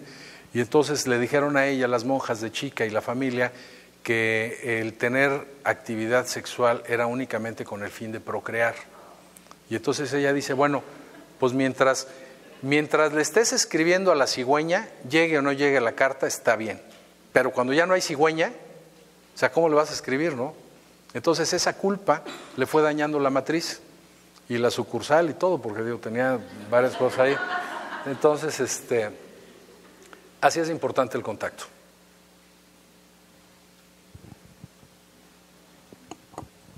Yo primero que todo te quiero felicitar, estuvo fabulosa la plática. Muchísimas gracias. Y segundo... Es mi tía, perdón. Gracias. No, tu abuelita. Y segundo, me llama mucho la atención porque a mí me han dicho que hasta los 7 años es cuando puedes ya, lo que hiciste con los niños lo hiciste. Lo estoy hablando en cuestión de mis nietos. Y ahorita dijiste algo de 13 años, o sea, todavía hasta los 13 años. 13, 14 años, sí. ¿Ah, sí? Ok, gracias. De hecho, no es digamos, hay diferentes etapas, como podíamos ver ahí, en cada etapa es diferente. Aquí es esta parte muy difícil para educar a los hijos, porque mientras en la parte en donde yo puedo desarrollar un psicópata, ¿sí?, que es al que le tengo que decir no, porque soy tu padre, en la siguiente etapa el niño necesita oponerse para autoafirmarse.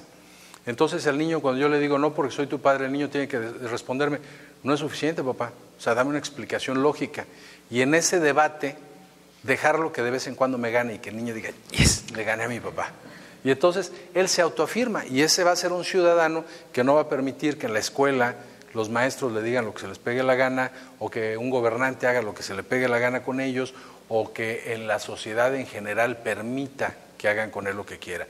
Entonces, si yo tengo 2 hijos, o 3 o 4, en esta etapa entre el nacimiento y los 13 o 14 años, pues se ve muy chistoso, pero con uno voy a llegar y le voy a decir, tú sí, tú no, tú cállate. Claro. Y esa es la parte difícil. Pero cuando nosotros entendemos que los niños no son estúpidos, que los niños no, por estar de este tamaño, son retrasados mentales y que entienden, y es impresionante ver cómo a veces al niño se le oculta que se murió el papá, cuando el niño lo que necesitaba, lo mandan el otro día, el caso de un señor que traía también muchos problemas, porque vivió una etapa de angustia, el papá le da un infarto, se muere, cuando regresa todos los hermanos, que eran 7 hermanos creo, se van al hospital, él se queda con la hermana, regresan, y mi papá pues ve las caras de todo el mundo desfiguradas, y dicen, se quedó en el hospital, y dice, y tú mamá, no, yo estoy bien, pero tú te vas a ir con tus padrinos a dormir, ahí te vas a quedar unos días con tus padrinos. Y lo mandan fuera de su casa. Entonces el niño no sabe qué está pasando, la mamá no le dice, siente ese ambiente tan pesado. Y el niño sufre una angustia impresionante.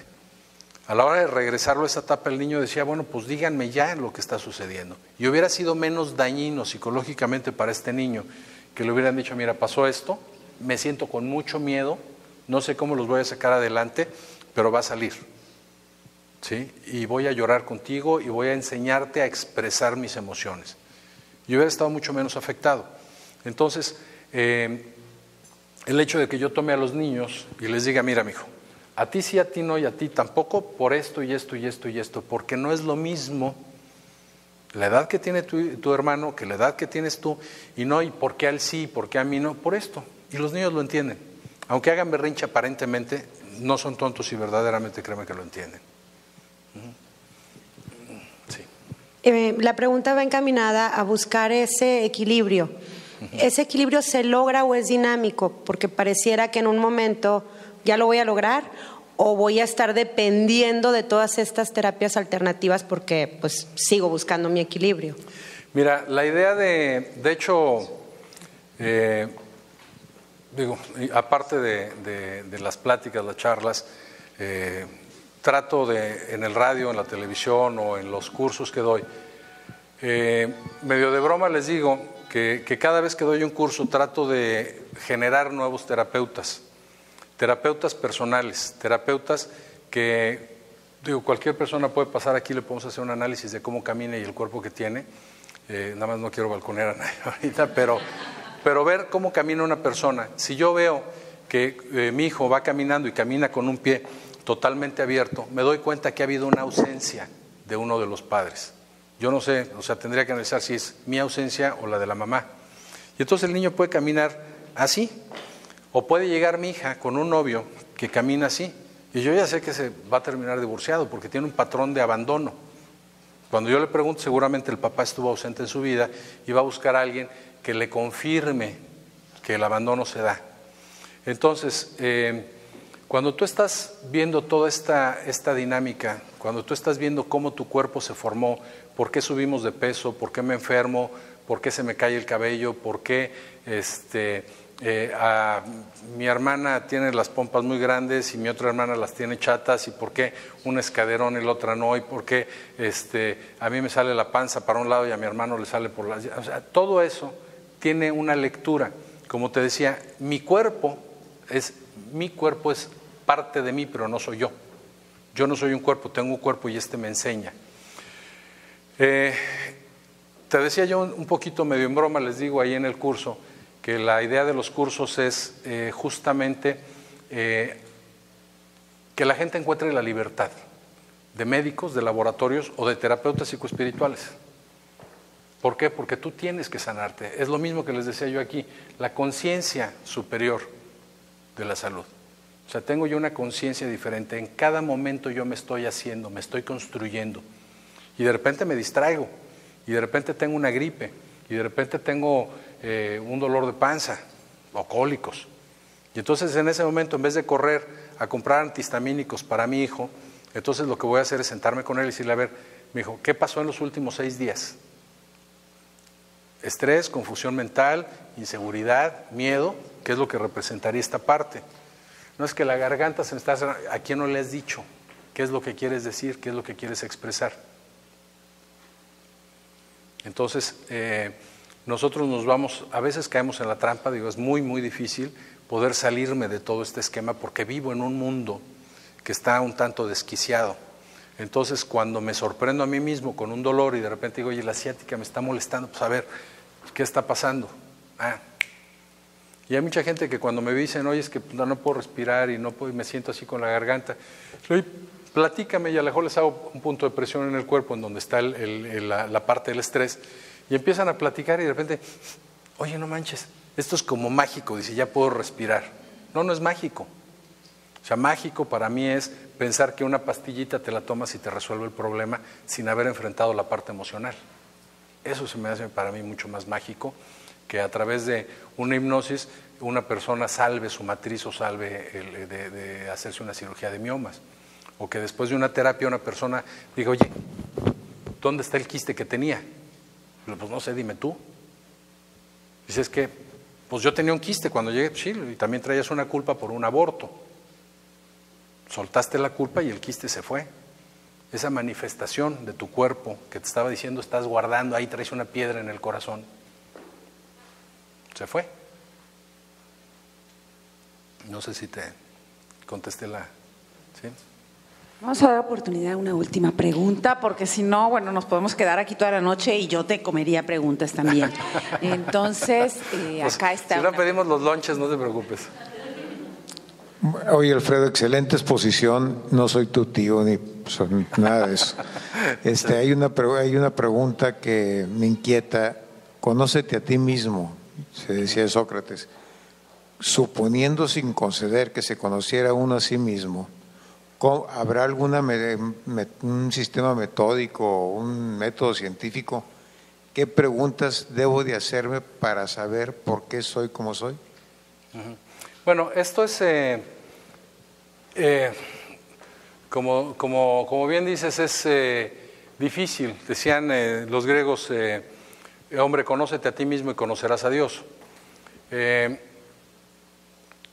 Cuando yo trato de conocerme, el hacerme preguntas, si yo me conociera, decía por ahí un místico, ¿cómo se llama? Sai Baba, uno de estos maestros hindús, que se hizo muy famoso en alguna época, que hacía un polvito, y hacía un polvito de la nada, y entonces un gringo, un periodista, se le pegó por 2 años para descubrir el secreto, para ver de dónde era el acto de magia.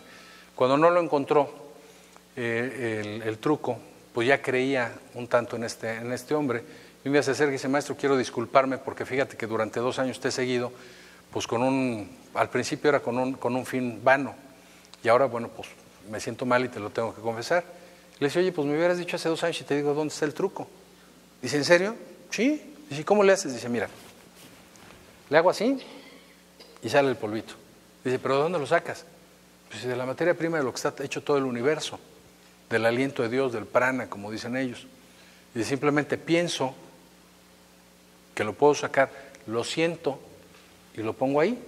Y el periodista dice, mira, yo pienso, yo siento y le doy y pues nomás sale la mugrita de los dedos, pero no sale nada más. Y le dice, bueno, es que hay una diferencia. Dice, yo soy hijo de Dios. Y le dice el periodista, yo también. Dice, sí, pero yo sí lo sé. El conocernos a nosotros mismos, lo primero que tendríamos que creer es que somos hechos a imagen y semejanza de Dios, que somos esencia de Él. Si nosotros entendiéramos eso, bueno, pues estaríamos caminando sobre las aguas y haciendo milagros, como nos decía Jesús, esto y más podrán hacer ustedes cuando tengan fe.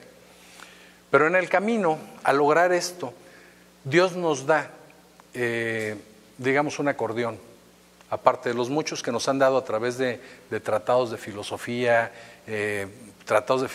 tan bonitos como este que se llama Blancanieves y los 7 enanos, en donde este pleito entre el bien y el mal, cómo mandan a Blancanieves al bosque encantado a pelear, a encontrarse a sí misma y a encontrarse con esos 7 pecados capitales que no nos permiten crecer, alcanzar la estatura máxima de ser humano, cómo a través del trabajo y del amor logra encontrarse y saber de qué se trata la película y entra en esa paz. Y luego viene otra vez la tentación y cae en la tentación, ya no regresa a los pecados, pero se queda en stand-by, se queda en un estado de animación suspendida, en donde solamente a través del amor puro, del amor índigo, del príncipe azul, despierta nuevamente. Y de esto, bueno, pues como decía Jesús, el que quiera salvar la vida la perderá y el que por mi Padre la dé la salvará. Vemos, por ejemplo, el caso de Pinocho, que es otro tratado precioso, y vemos a Aladino, donde cada uno de los pecados te convierten en estatuas, porque si eres avaro estás viendo solamente el dinero y no avanzas, o las mujeres, o la comida, o todo esto. Entonces, todos estos tips que nos han dado a lo largo de la historia están ahí, pero a veces no los queremos ver. ¿Cómo conozco quién soy? Pues una de las formas muy fáciles es empezar a ver qué me molesta de los demás. Y empiezo a ver qué es lo que me molesta de mí mismo. Mi cuerpo, mis enfermedades me hablan de quién soy, a dónde voy. Como les decía yo desde el principio, la enfermedad es más un aliado a entender que un enemigo a vencer. Si yo empiezo a conocerme a través de mis defectos físicos, de mi forma física, de las enfermedades que he desarrollado a lo largo de la vida, de mi relación con mi pareja, de la relación con mis hijos, de cómo se han formado, empiezo a tener una mejor idea de quién soy. Y nuevamente el viaje es hacia adentro. Entonces, si hacia afuera no encontré, hacia adentro. Decían meditación y ayuno, decía Jesús que había algunos demonios que solamente con meditación y ayuno podíamos sacarlos, ¿no?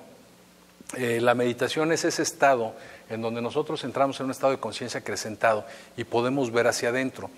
Algunas de las personas que están aquí, que he tenido la fortuna de tenerlos como pacientes, podrían platicarles de lo que se siente estar en un estado hipnótico, y cuando les pregunto, pregúntale, les pido, pregúntale a tu estómago cómo está, o pregúntale a tu ovario cómo está. A veces hacen, incluso en este estado de conciencia acrecentado, que nunca pierdes la conciencia, que es una de las cosas que solamente en las películas y en los libros, en la hipnosis se pierde la conciencia. Realmente es un estado en donde estás mucho más consciente de lo que está sucediendo, simplemente tu cuerpo está relajado. Cuando tú le preguntas a tu estómago, le preguntas a tu ovario qué es lo que tiene, y te estoy enojado, o sea, la misma gente se sorprende, oye, me está diciendo que está enojado. ¿Y por qué está enojado? Pues porque le estás dando un mal uso, porque no le estás dando uso, o porque tienes una culpa, y tu cuerpo te habla. Entonces, ¿qué mejor forma de conocerme y de conocer hacia dónde voy o hacia dónde tengo que corregir mis pasos que entender lo que mi cuerpo me está diciendo? No sé si quedó más o menos. Bueno, Alfredo, pues no quedaría más que agradecerte de todo corazón por estos momentos. Yo creo que sí, es cierto que está pasando más rápido el tiempo, pero cuando hay un tema tan interesante y expuesto de esta manera, pues todavía se va más rápido. Pero bueno, quedan muchas preguntas de cada uno, ¿verdad? Pero precisamente pues para esto son estas sesiones, para que nos enriquezcamos, para que, bueno, finalmente también está Alfredo para poderlo ver después, pero lo importante de todo es pues seguir en esta búsqueda, seguir en este viaje maravilloso, ¿no? Que es la vida, que es conocernos a nosotros mismos y establecer vínculos amorosos. Y bueno, de esa manera tan amorosa queremos agradecerte. Muchísimas gracias a ustedes. Esta hermosa tarde, y reiterarle a Irma Núñez todo el apoyo que nos dio para ello. Y bueno, desde luego a todos ustedes que están aquí, pues muchísimas gracias y nos seguiremos viendo. Si tienen alguna pregunta más, con todo gusto, siéntanse con la confianza de, ya sea a través de Facebook o correo electrónico, mándenmelas y yo más que contento les contesto. Aquí mi patrona pues les dice, les puede dar una tarjetita en donde están los correos electrónicos. Acá están también un site, pues está el correo tenemos electrónico, por si quieren preguntar algo. Y muchísimas gracias de nuevo por su asistencia, muchísimas gracias, Nina.